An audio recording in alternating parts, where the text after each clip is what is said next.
بھیجا ہے، تقریر سنی جاتی ہے اور میلاد منایا جاتا ہے. جب منانے کی بات آتی ہے تو پھر چہروں پر اس کا اثر ہوتا ہے. جیسے شادی منائی جاتی ہے، خوشی ہوتی ہے، اور تقریر جو ہے وہ سنتے ہیں لوگ، غور سے سنتے ہیں. اور آپ لوگ اس منزل سے گزر چکے ہیں کہ جہاں پر غور سے سنا جائے، اس لیے کہ جتنی باتیں اب ہوتی رہیں گی وہ آپ کی سنی سنائی ہوں گی، اور ہر ایک یہ کہتا ہوا نکلے گا کہ یہ تو وہی پرانی بات ہے. تو میں ان سے بس اتنا کہنا چاہتا ہوں کہ پرانی باتوں میں، تذکرے میں جو ثواب ہے وہ کسی اور تذکرے میں ثواب نہیں ملتا. بے شک نماز بھی روزانہ وہی پڑھتے ہیں جو روز پڑھتے ہیں. ایک سوال بھیجے محمد. سبحان اللہ. اللہ تو خداوند عالم نے ہمارے اندر اور ہمارے روحوں میں، خداوند عالم نے خمیر کر دیا ہے 3 چیزوں کو. ایک اپنی توحید، دوسرے رسالت، اور تیسرے ولایت امیر المومنین علی ابن ابی طالب علیہ. بے شک. وَإِذْ أَخَذَ رَبُّكَ،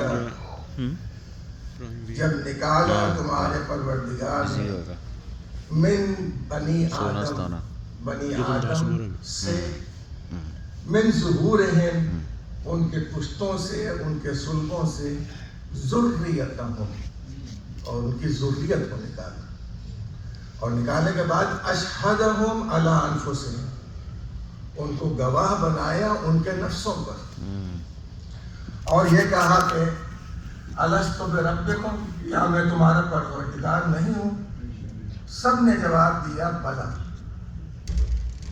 تو اس کے بعد خداوند عالم نے کہا کہ ان تقولوا یوم القیامہ، کہیں ایسا نہ ہو کہ تم قیامت کے دن یہ کہو کہ ہم جو ہے اس بات سے انا کنا من ھذہ غافلین، کہ ہم اس سے غافل تھے. تو یہ تمہارا اعتراض بجا نہیں ہوگا، اس لیے کہ ہم نے تم سے عہد میثاق لے لیا ہے جب وہ ذریت آدم تھے. اور اس معاملے میں تفسیر نور الثقلین میں لکھا ہے کہ صرف اللہ نے اپنی وحدانیت کی کا میثاق نہیں لیا، بلکہ رسول اللہ کی رسالت کا بھی میثاق لیا ہے، اور مولا کائنات کی امیر المومنین ہونے کا بھی میثاق لیا ہے. بے شک. اور یہ خطاب امیر المومنین مولا علی کو اس وقت ملا ہے جب ابھی آدم کی اولاد نہیں تھی. ایک سوال بھیجے محمد والا. صلی اللہ.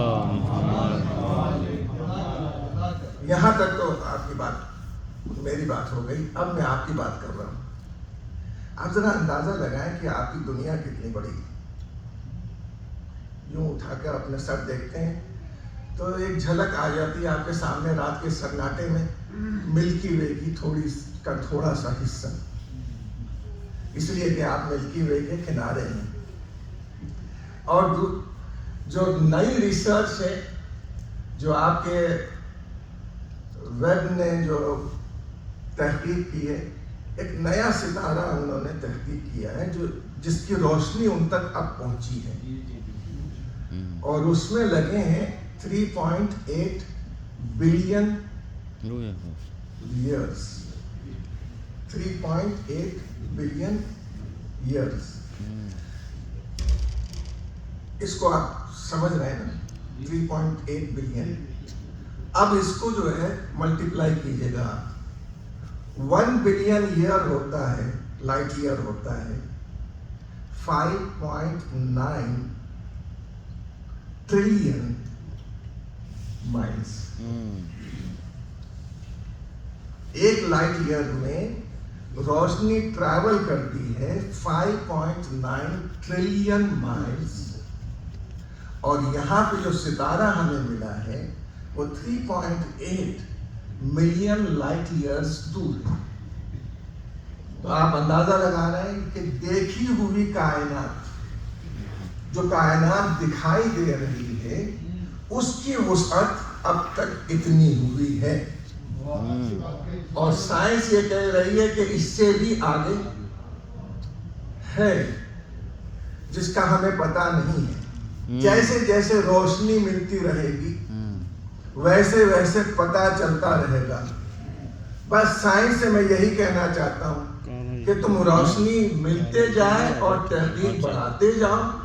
ہمیں روشنی نور محمد سے پہلے ہی مل گئی۔ ایک سلوات بھیجے محمد والے۔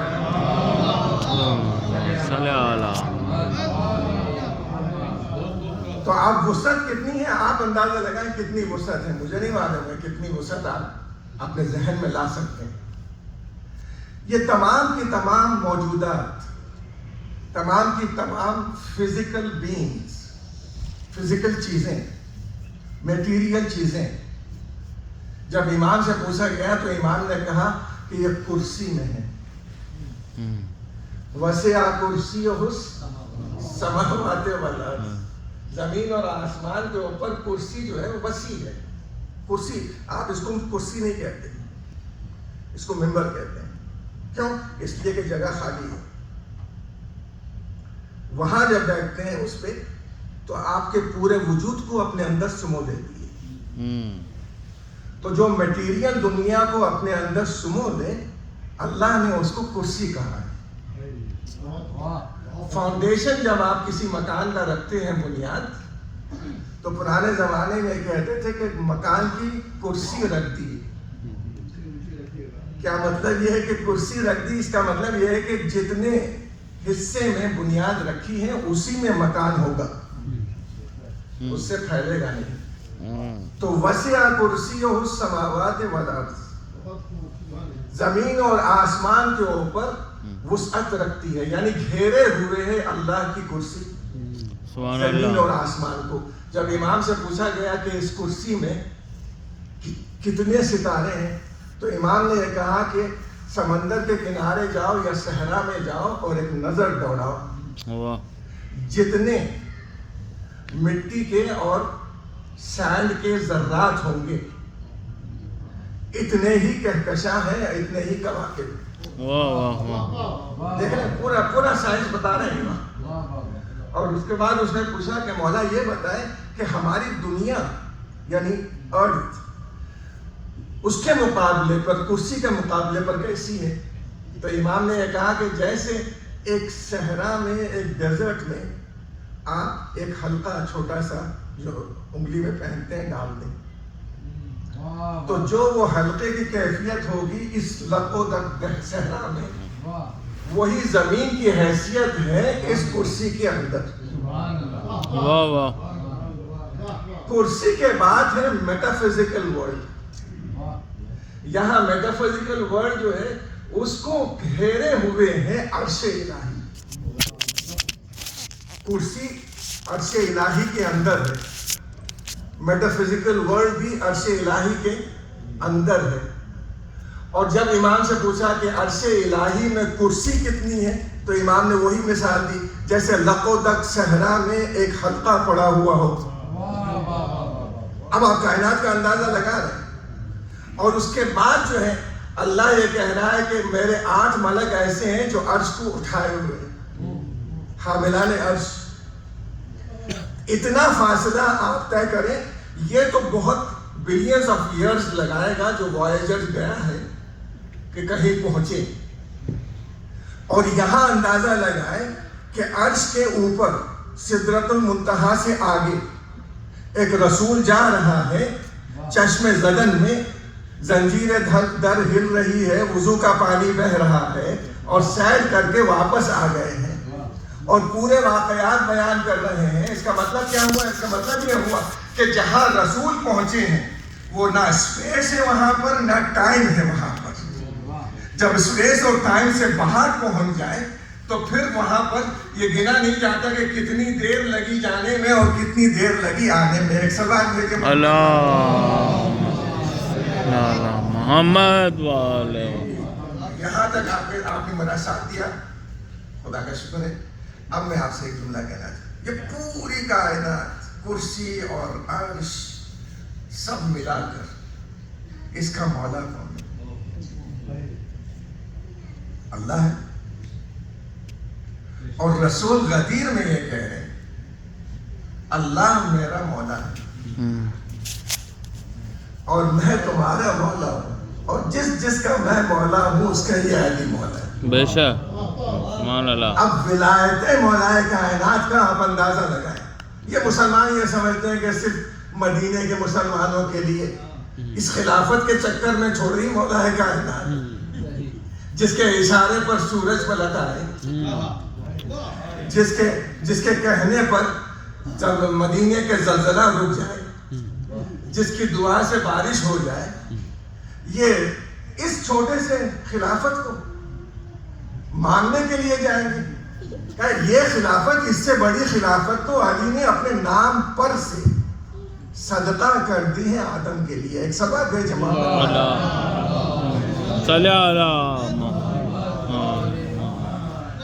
بس یہاں اب روکوں آپ کو. ماشاءاللہ سے آپ لوگ جاب کرنے والے ہیں، آپ لوگ جو ہے وہ بہت بزی رہنے والے ہیں، آپ کے بچے بھی جاب کرنے والے ہیں. تو میں آپ سے بس اتنا کہنا چاہتا ہوں کہ وہ فیملی جو میاں بیوی دونوں جاب کرتے ہیں، اپنے بچوں کے لیے نانی کا انتظام کرتے ہیں.